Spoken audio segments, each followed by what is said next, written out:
God's sake. Stay here, guys. No. Sorry. Okay, that's it. In the corner, right in the corner. We're in the corner, okay. Because you're blocking the door at the moment. So too. All the way there. Thank you. The door blocked. That's all. Okay. Yeah.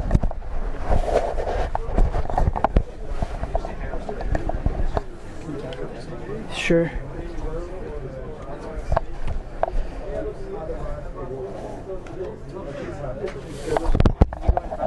Just to make sure. Thank you. Do you want to come to go in that there. door? I'm here waiting for you. Yeah, great. The door we went out of the room. Okay, I'll wait for you. Am I under a shot? That's all right. Yeah. Okay, bye.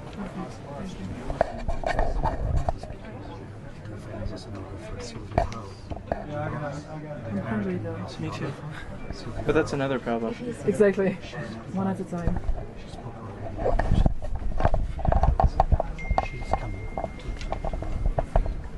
Will she be able to get us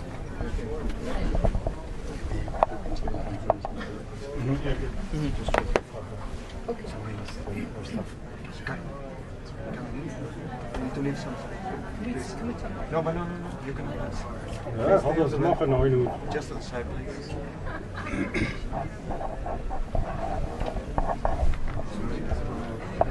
Sorry, because we just need to No, but you need to stay on the side. But she's going that way, Yeah. Can we go that side? No, there's enough people over here. If we tuck ourselves right in here, there's a gangway. If you do, someone needs to leave because you need to leave some space, please.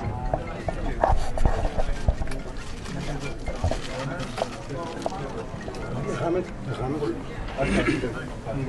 Greta, do you think President Trump is listening to you? Is it Thunberg just a quick So reaction what did you to think Mr. of President Trump's speech this morning?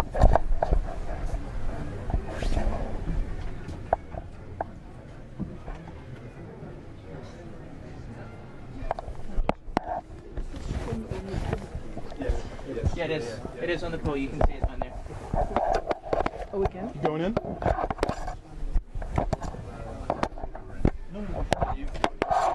So you just can't take the other one. Yeah. Great. Thanks, guys.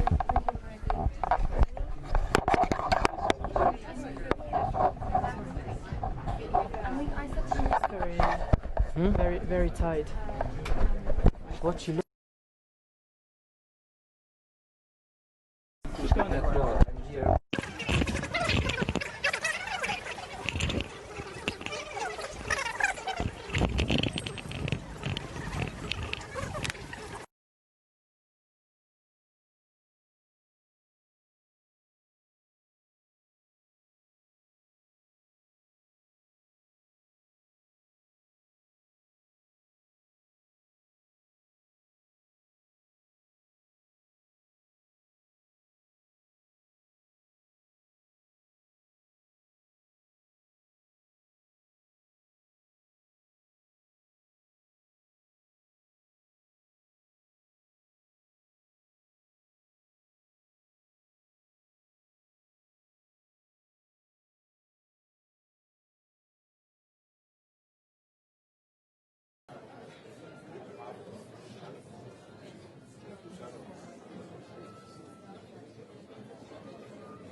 Good afternoon. Welcome to the biggest climate session at Davos, Averting a Climate Apocalypse. I'm Rebecca Blumenstein, Deputy Managing Editor of the New York Times. This has already been a momentous day, and this is a very critical discussion to have now. It's been a year of prominent headlines on climate. Our job at the Times is to show it, not just to write it. The Australian fires consumed an area larger than the size of the entire state of West Virginia, and smoke from the fires was seen even in Chile. There's been record heat, droughts, flooding. It has now been officially confirmed that the past decade was the hottest on record. 2020 is an absolutely pivotal year for our world's climate. Some are even calling it the year of truth. 5 years after the Paris Accord, governments need to reset their goals, and businesses are finally and quickly talking about setting goals. We're running out of time to limit warming to 1.5 degrees and to avoid 2 degrees. Scientists say we need to keep warming below 1.5 to avoid the very worst impacts on all of us. And the more we delay, the harder it becomes. We have top voices from across the world to discuss the urgency of the situation and next steps. But we are going to start with some words from Greta Thunberg, who made headlines around the world last year by saying here at Davos that our house is on fire. I am so honored to welcome her to the stage.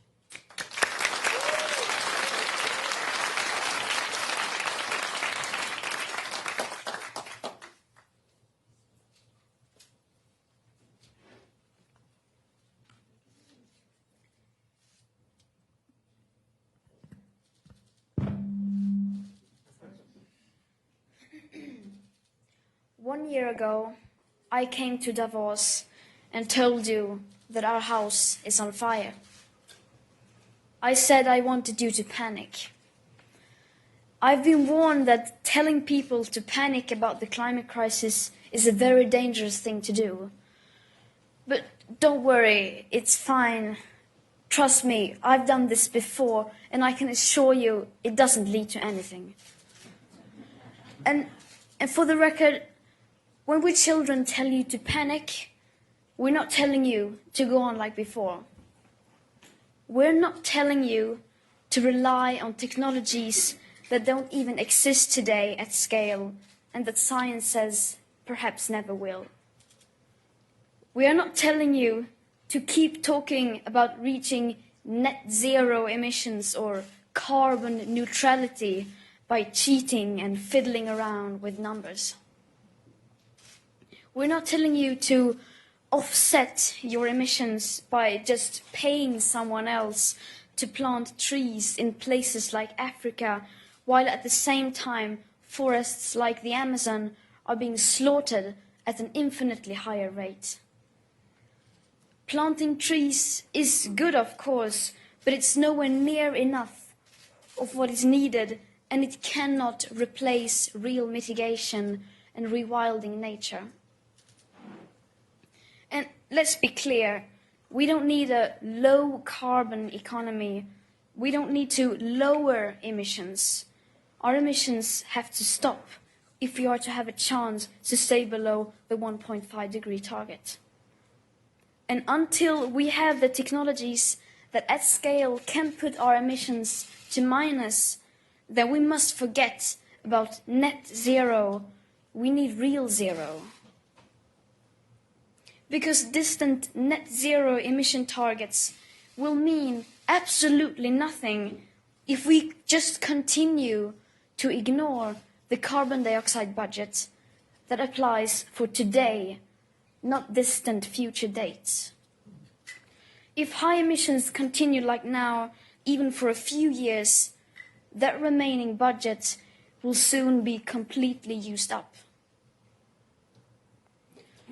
The fact that the USA is leaving the Paris Accord seemed to outrage and worry everyone, and it should. But the fact that we are all about to fail the commitments you signed up for in the Paris Agreement doesn't seem to bother the people in power even the least. Any plan or policy of yours that doesn't include radical emission cuts at the source starting today is completely insufficient for meeting the 1.5 or well below 2-degree commitments of the Paris Agreement. And again, this is not about right or left. We couldn't care less about your party politics. From a sustainability perspective, the right, the left, as well as the center have all failed. No political ideology or economic structure has been able to tackle the climate and environmental emergency and create a cohesive and sustainable world. Because that world, in case you haven't noticed, is currently on fire. You say children shouldn't worry. You say, just leave this to us. We will fix this. We promise we won't let you down. Don't be so pessimistic. And then, nothing. Silence. Or something worse than silence. Empty words and promises which give the impression that sufficient action is being taken. All the solutions are obviously not available within today's societies, nor do we have the time to wait for new technological solutions to become available to start drastically reducing our emissions. So, of course, the transition isn't going to be easy. It will be hard, and unless we start facing this now, together with all cards on the table, we won't be able to solve this in time. In the days running up to the 50th anniversary of the World Economic Forum, I joined a group of climate activists demanding that you, the world's most powerful and influential business and political leaders, begin to take the action needed. We demand at this year's World Economic Forum participants from all companies, banks, institutions and governments immediately halt all investments in fossil fuel exploration and extraction, immediately end all fossil fuel subsidies, and immediately and completely divest from fossil fuels. We don't want these things done by 2050, 2030, or even 2021. We want this done now. It may seem like we are asking for a lot, and you will, of course, say that we are naive. But this is just the very minimum amount of effort that is needed to start the rapid sustainable transition. So either you do this, or you're going to have to explain to your children why you are giving up on the 1.5 degree target. Giving up without even trying. Well, I'm here to tell you that, unlike you, my generation will not give up without a fight. The facts are clear, but they are still too uncomfortable for you to address. You just leave it because you think it's too depressing and people will give up. But people will not give up. You are the ones who are giving up. Last week, I met with Polish coal miners who lost their jobs because their mine was closed. And even they had not given up. On the contrary, they seem to understand the fact that we need to change more than you do. I wonder, what will you tell your children was the reason to fail and leave them facing a climate chaos that you knowingly brought upon them? That it seemed so bad for the economy that we decided to resign the idea of securing future living conditions without even trying? Our house is still on fire. Your inaction is fueling the flames by the hour. And we are telling you to act as if you loved your children above all else. Thank you.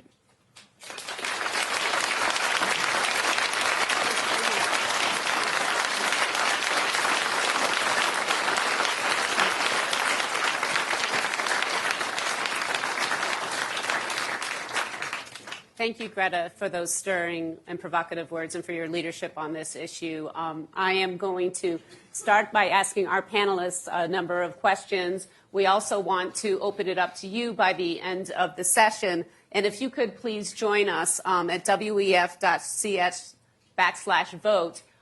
We will also get you registered because we'd like to take a couple polling questions in the middle of the session as well. Majun, I'd like to start with you. China is by far the largest emitter on Earth. And what would your response be to Greta? What will it take for China to really emerge as a leader on this issue, even probably without the U.S.? Yeah, I think I greatly salute Greta's efforts because it it has helped to vastly increase the public awareness globally.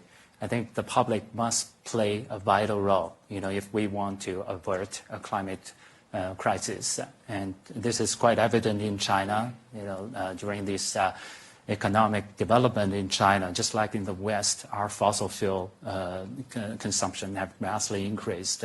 From the year 2000 to 2011, just 11 years, our coal consumption have been tripled, burning half of the world's coal. And the original projection is for that volume to be doubled before we peak by 2040. Thinking about this is not sustainable at all. But Chinese people, our citizens, made their voice heard, when Beijing and the surrounding regions suffered from long stretch of smoggy days, demanding for clean air. Millions of citizens made on social media. And then the government responded by started monitoring and disclose PM 2.5 and then roll out a national clean air action plan. And I'm happy to report, through all this public-private partnership, during the past 7 years, Beijing's PM 2.5, the fine particles concentration, have dropped from 90 micrograms to 42 last year. So more blue skies. And during the process, the toughest issues of coal, China's coal consumption increase have been brought to an abrupt stop. Last 7 years, not much increase at all, stagnated. But that's not enough. Our mission have not been accomplished. We're still burning half of the world's coal, and we need to do more. But now, at this moment, we're facing the economic downturn locally, and globally, we're facing the trade war and also the withdrawal by the U.S. government from the Paris Agreement. All these are not helpful. So we need to find innovative solutions which, tap into the market power, which can balance growth and protection. But all this need people to join the efforts. So with that, I truly salute the efforts to raise public awareness. Oliver, you had Allianz, one of the world's largest insurers, and in September, along with the United Nations, launched a net zero alliance, which is basically encouraging managers and some of the biggest funds to reduce to be carbon neutral by 2050. And it feels, to Greta's point, why does it take so long? 2050 is 50 years from now. Yeah, it's it's not 50 years from now, but only 30, thankfully. But it's still too long. So I fully share the outrage. I have a 19-year-old daughter who is asking me the same question every day. We heard part of the answer just now, but I want to be a little bit more optimistic. We have to be between outrage and optimism. I cannot get up every morning and just be outraged. I have to run a large institution. That's the largest institutional investor in Europe, probably. We have to do something. So we're trying to connect the optimism and the outrage by doing stuff practically. And financial markets have been very weak in supporting, and investors very weak in supporting the transition. So I was personally in Paris 5 years ago, and I have to admit that I think we had much higher ambitions than what has been achieved. But I would like to point out a simple thing. It's the first time that business is leading and governments are behind. In the past, it was always governments demanding business to change business models, and then we had to adapt. Today, unfortunately, I believe that governments are behind the curve. Behind the curve, I can only speak for my home country. We always talk about the plans when we would get out of coal, but we're discussing dates, we're not discussing action. And what we are trying to do is put real action behind it. Now, you can debate the 250, but the reality is we started with $2.4 trillion committed to go net zero. We had nothing before. Probably by the end of the week, we will have more than doubled it. And once we're on the track, we can talk about acceleration. But all of this, sorry to say, we need to move from outrage also to science. We need to do practical things to say, how do we actually address it? But I also will say, without proper support of the governments, particularly in the United States, in China and India, which is also planning to massively increase coal emissions, it will be futile. So we're going to do our job. We're going to exert the pressure that we can, and we work every day to make it faster. But there's a limit to what you can do. So just to repeat that, you're trying to get a doubling of the commitments this week at Davos by meeting with various investors. Yeah, and the key constituents group, and you can all help, is the sovereign wealth funds. The most amazing thing I found out over the last year, that we can convince very strong asset owners, CalPERS and others that have led the way in the United States, Pension Denmark and Scandinavia is always with us, our colleagues from AXA and others, we are committed. The most amazing thing is that the sovereign wealth funds, often by countries that have huge carbon issues, have not yet signed up. So we need to make sure, the Norwegians need to sign up, that make all their money with fossil, that we need to get the Japanese involved. By the way, Chinese government institution, their pension money can be invested, so we could mobilize trillions and trillions more into the right direction. And then I'm very happy to talk about acceleration. But first, they need to commit. And then we speed up. Hindu, you come from Chad, which is firsthand experiencing the impact of climate change, and you also serve on the board for the Tropical First Alliance. Can you talk about climate change and how it's affecting the people in Chad, and really the enthusiasm and willingness for them to play a very big role in what needs to happen? Sure. Starting just by what Greta said, our house is burning. She said at the beginning and at the end. So for an indigenous peoples, when they say the forest is burning, it's not just like a language of expressions. It's our real home that's burning. Because indigenous peoples from all over the world, it can be from Chad, from Amazon, or from Indonesia, we are depending from these forests. Who is our food, our medicine, who is our pharmacy, our educations. So for indigenous peoples in Chad, and especially my community who are pastoralists, cattle herders, is still nomadic. We are not depending from the end of the month. We are depending from the rainfall. And the climate impact, it's in our environment, in our social life. Our environment, when the rain become much and much shorter, with a heavy rain who can flood all our crops, or with a drought who can follow and dry up all our food. So that leads to the community to fight among themselves just to get the access of these resources that's shrinking. This is today. This is our reality. When forest is burning in Australia, in Amazon, it's forest that disappearing. But in my region, in Sahel, it's people that dying because of the climate change, losing them life, who do not think about the future. And that's also when people talk about 2050, for me, I'm like, really, seriously? By 2050, there is no solution for this planet. We need it now. So when the fight, you hear about the migrations, who become more and more. They migrate just to get adapt, to get access to the resources.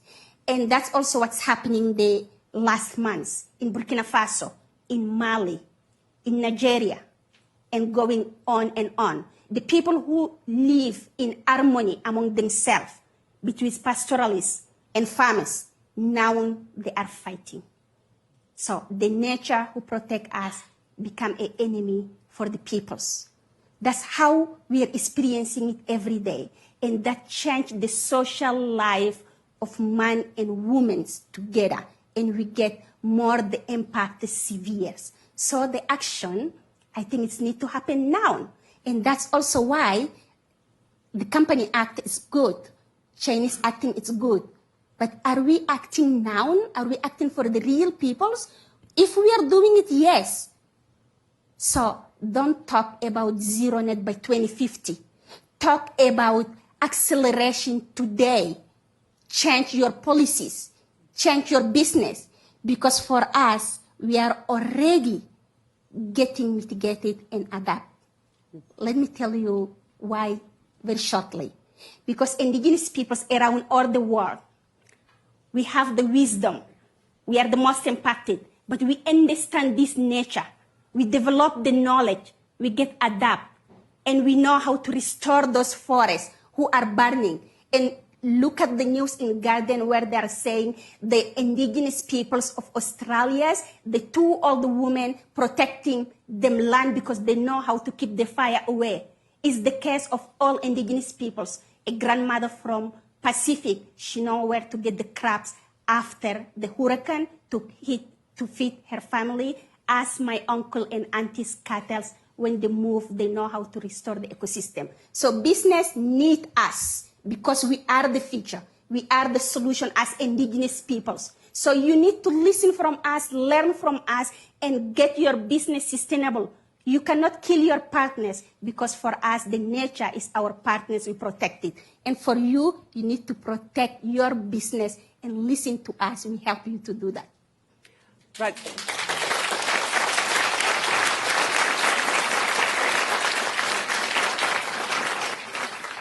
Rajiv, you're the president of the Rockefeller Foundation and also worked in the Obama administration where you were known for working with both Democrats and Republicans. Is there any hope for climate not being a partisan issue? As Greta said, she doesn't really care about politics, but that's usually how it plays out. I think there absolutely is. I'm so glad that Hindu just gave us that passionate description of how climate change affects people and lives today, right now, not in the future, not only in the future. And I think that's perhaps the key to getting out of a political debate about climate change and getting to practical solutions. I've had the experience of walking on farms in Ethiopia with famous climate deniers from the United States Congress. And when they talk to farmers who are growing food to feed their family, barely getting by, and they recall the past famines in Ethiopia and what that was like, and they hear these farmers say, every year it gets hotter, it gets drier, rainfall becomes more erratic, and we face a longer period of food insecurity on a regular and annual basis. You can't argue with that, and that's not about a debate. That's something that is the felt experience of hundreds of millions of people. And in fact, climate change today bears its brunt mostly on the bottom 2 billion people on the planet. And so our commitment to Paris, our commitment to be serious and urgent in taking actions to meet those targets is not just about protecting the future, it is also about protecting today people who rely on climate, environment, and those natural resources to survive and to thrive. At the Rockefeller Foundation, we support 15 million farmers in Africa with improved technology and financing, and we see every day practical solutions that should be free from political debate.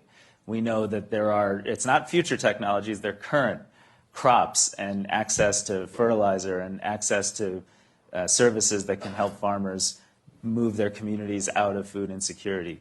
We just, a few months ago, launched a $1 billion joint venture with Tata Power in India to bring renewable solar microgrid energy to communities that, frankly, the government says they're connected to electricity, but they're not. They get a few hours a day, and they can't grow their communities that way. We now, with solar technology and improved battery and storage solutions, can provide power at a lower cost, fully loaded, than any coal plant connected to a grid, connected to extension into those rural communities. It's a fallacy to believe that solving climate change has to trade off with the living standards and improved living aspirations of the world's 2 billion poorest people. And I think in that space, we ought to be able to find really practical bipartisan solutions that can solve both challenges, climate and poverty. But can I challenge that a bit? I know backstage we were talking, is it a fallacy to expect that people who don't have electricity yet are going to be able to not rely on fossil fuels? Is there like a little bit of a reality check that we need in terms of how we help those people? Yeah, I think those who have must carry their responsibility to those who have not. Taking China as example, you put it quite correct that we're by far the largest emitter in the world. This is a result of China being the factory of the world. Increasingly, we're manufacturing to meet our rising demand. But in the meantime, we're still manufacturing for many parts of the world. And all those exports carries a lot of embedded carbon and pollution. And 2007, we launched the Green Choice Initiative when we map out the factory's performance in China and found many of them are major suppliers to those global brands' day-to-day consumption. And during the past 10 years, many of them started responding, and they started motivating thousands upon thousands to change behavior.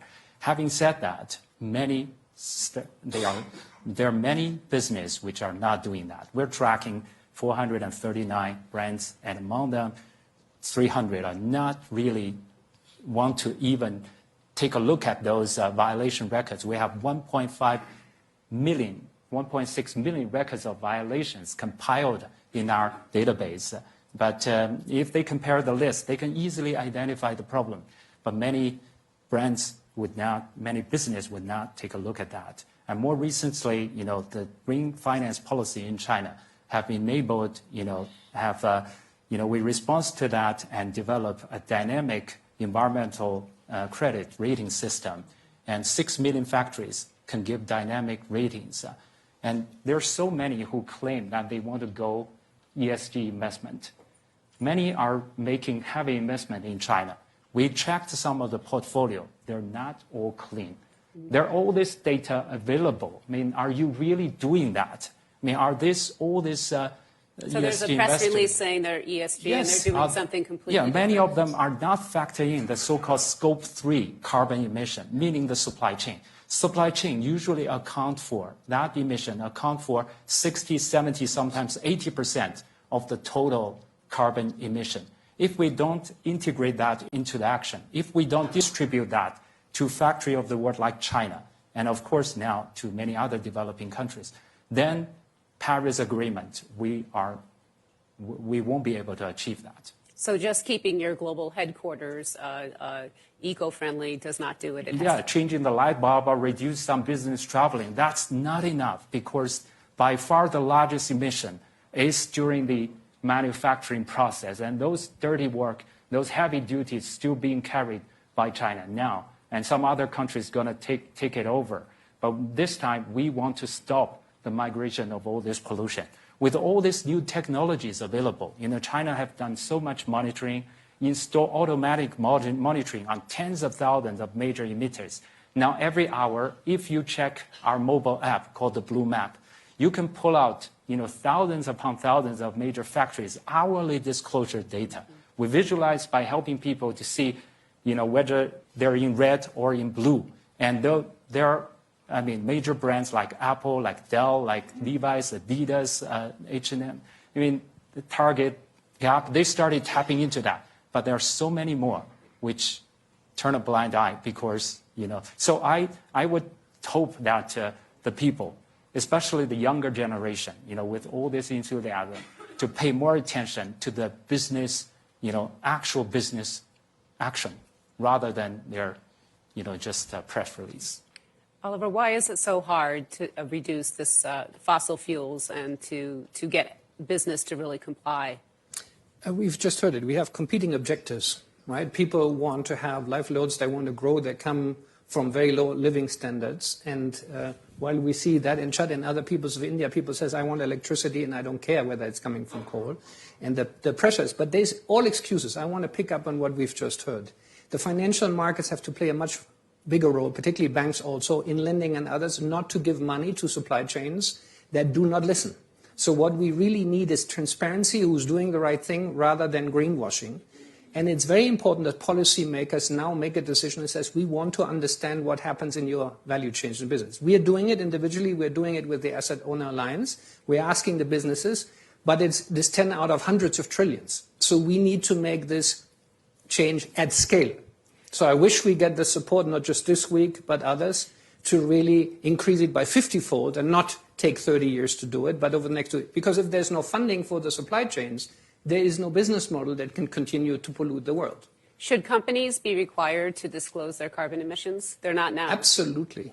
Absolutely. But we have many other things. For example, in Germany, we are taxing energy consumption. We are not taxing carbon footprint. So there's zero incentive to move out of fossils.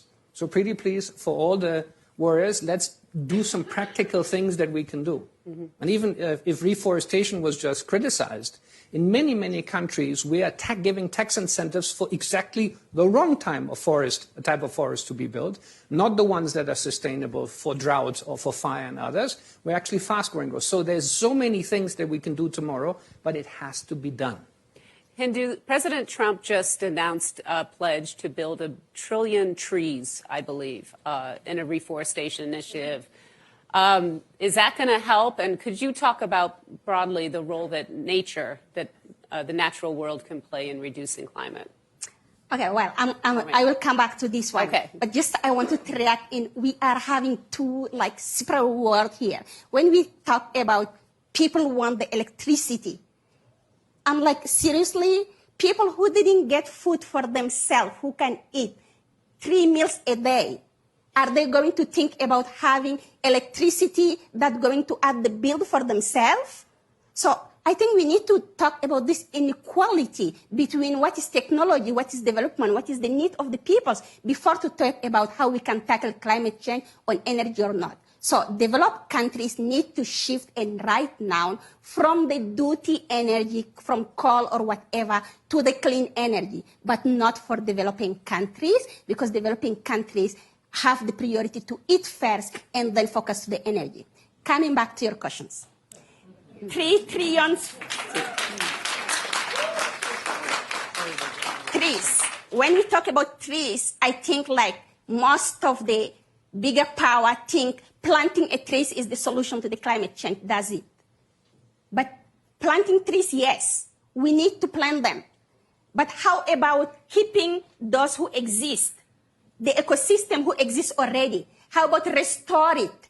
How about protect it?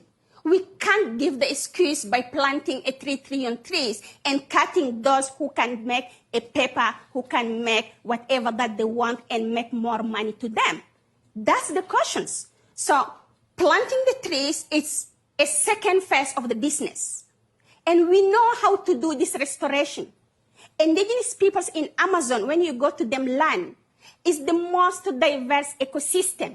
It's better than a national park, because the government can't protect the national park from the fire or from the deforestation or from the illegal mining.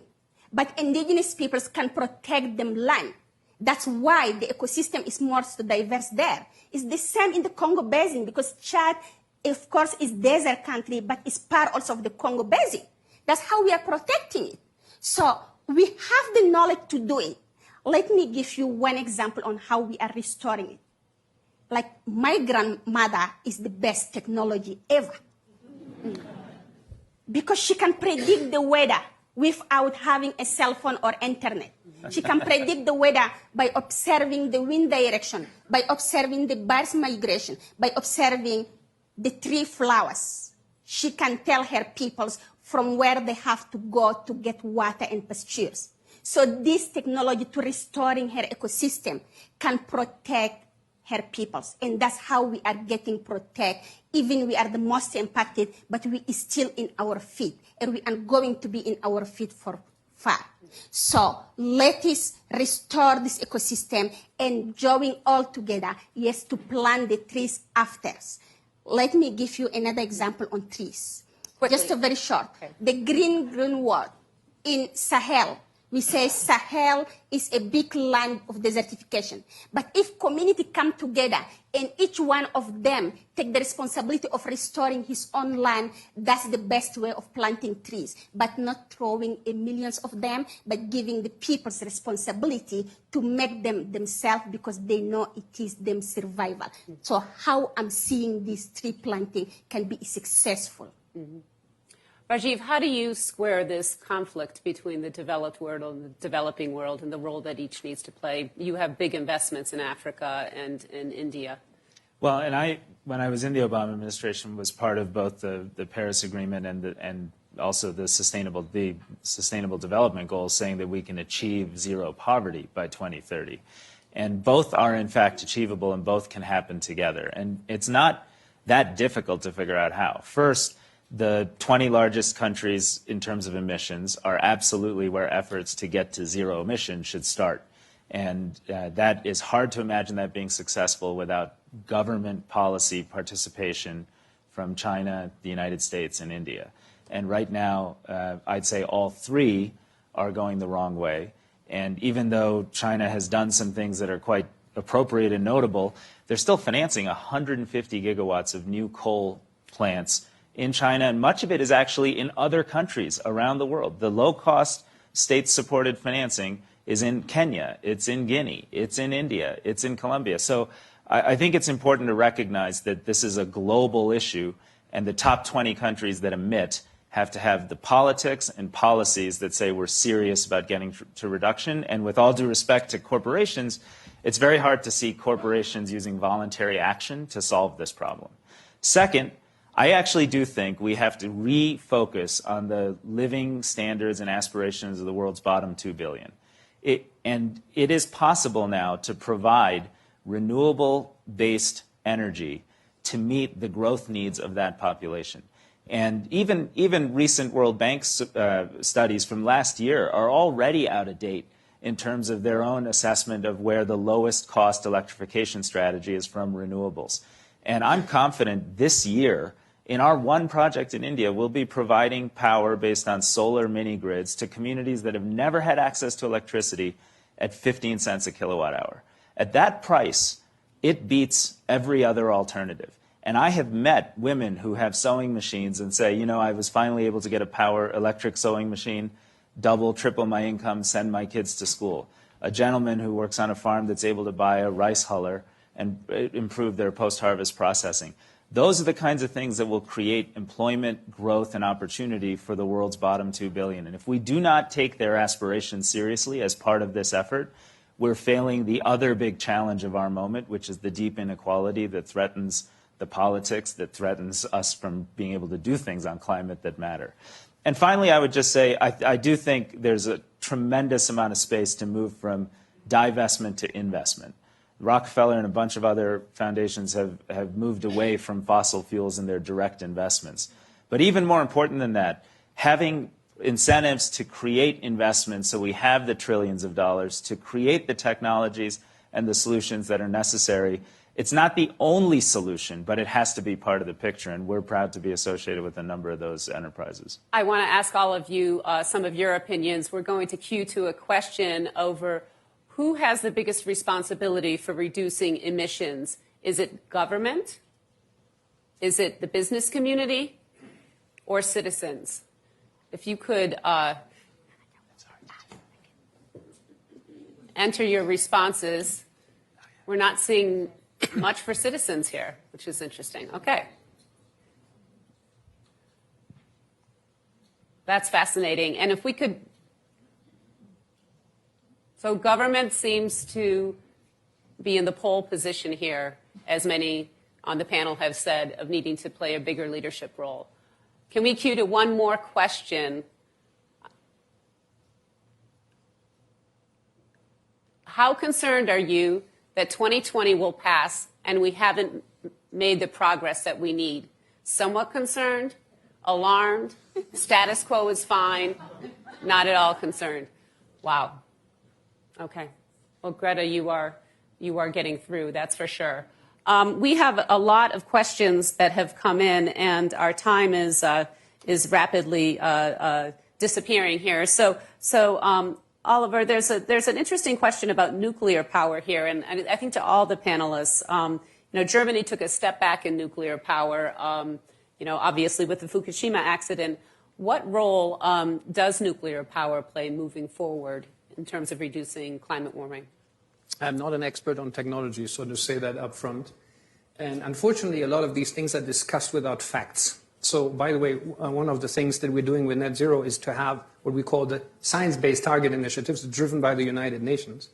So we need the facts. There are many ways to bring nuclear into the picture with more modern technology, so we wouldn't exclude that. I would like to pick up one point that he has.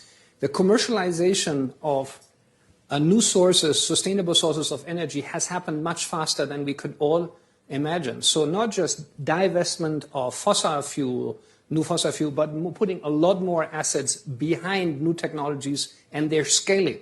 Unfortunately, we have many of these examples, but we're not scaling fast enough. So where are the proper incentives? How do we scale that? So what I'm trying to pick up from Greta is it is taking too long because we're having too many anecdotes, too many nice stories, and too little systematic planning and execution. We need to move from words to action.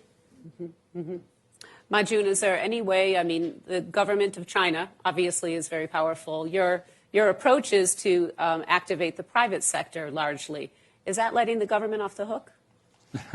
Yeah, the government must play its role for sure. And the whole reason that we as an NGO can compile so much data is because the Chinese government, in response to the public demand for data, started rolling out all this monitoring and data disclosure. And we also changed the legislation, making our supervision much tougher. So. But I do think that, contrary to what many people would think, in China, if the government try to do something, it can do something.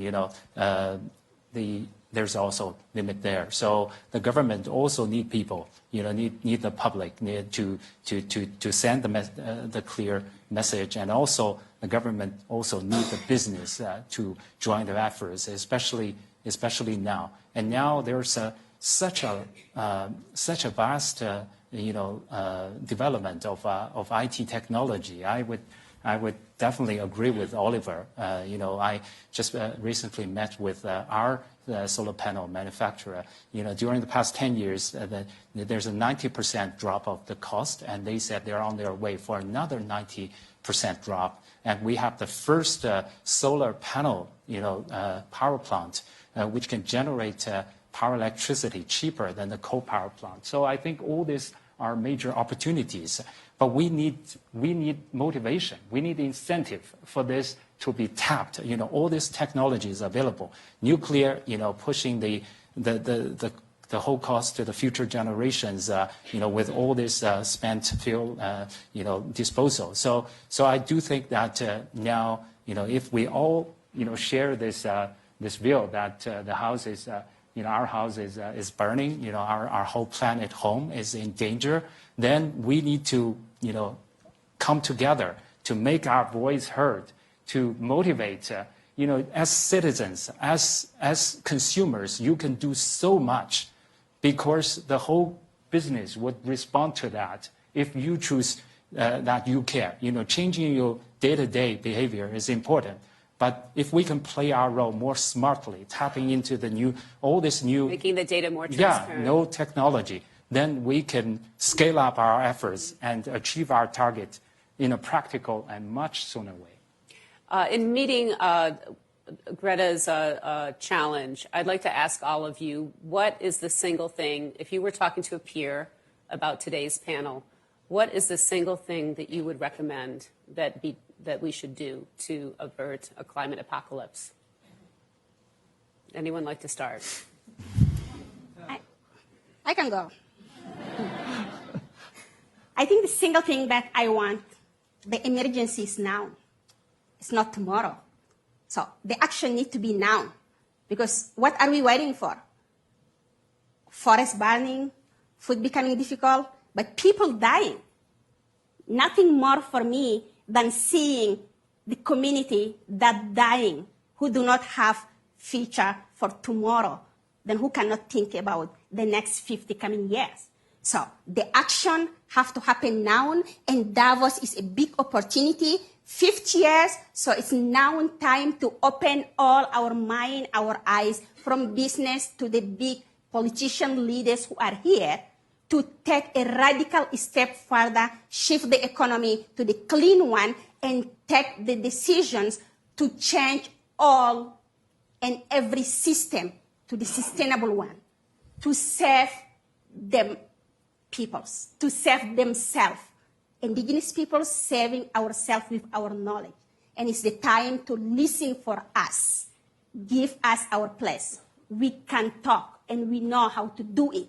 We know how to protect it. So lie on our back. Don't be in our face. And give us the way to act all together right now. Yeah, I want to say,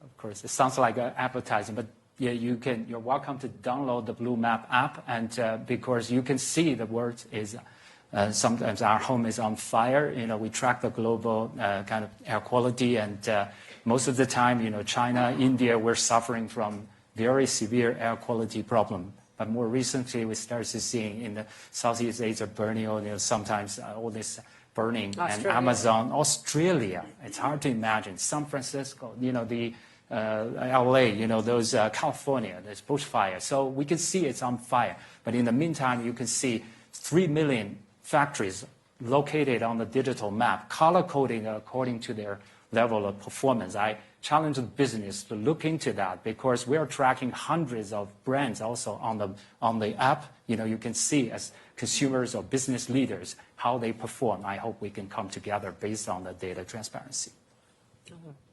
Very tough. Very tough. I don't want to say something that sounds great, but it's not doable. But I'm getting out. At the beginning of the week, we said, we'll be successful if we do 2x. We have to think as a startup and not like a 130-year-old company, which we are. We have to do 10x in terms of getting the commitments. And we'll try to do it as quickly as possible. So not just doubling, 10 times what you started with. And how long? We don't have 30 years. That's for sure. Rajiv. I think my big observation is that this takes all of us. And you had that chart that said it's 50-some% government and the rest private sector. At the end of the day, we need governments to set policies, make agreements, and live up to those commitments. And I agree with Greta's observation that we're nowhere near meeting those Paris commitments. As so many people felt they were insufficient as they were, and we're going to roll into Glasgow this year, at the end of this year, and I think people will see that we're just not on a path where people are living up to the commitments that were made just a few years ago. So governments have to offer real leadership. I applaud Alain's, and I think the private sector and companies have to take this on as well. But I also think citizens matter, and citizen activists that are putting this issue on the map and making it the cause of our time, citizen scientists who are inventing new solutions, citizen activists who are working with indigenous populations. It's so critical that we all think of this as something each of us has to do, including changing the way we eat, changing the way we buy products, changing the way we live our lives so that we can be part of the solution. I'd like you all to join me in thanking Greta and our panelists for a fascinating discussion.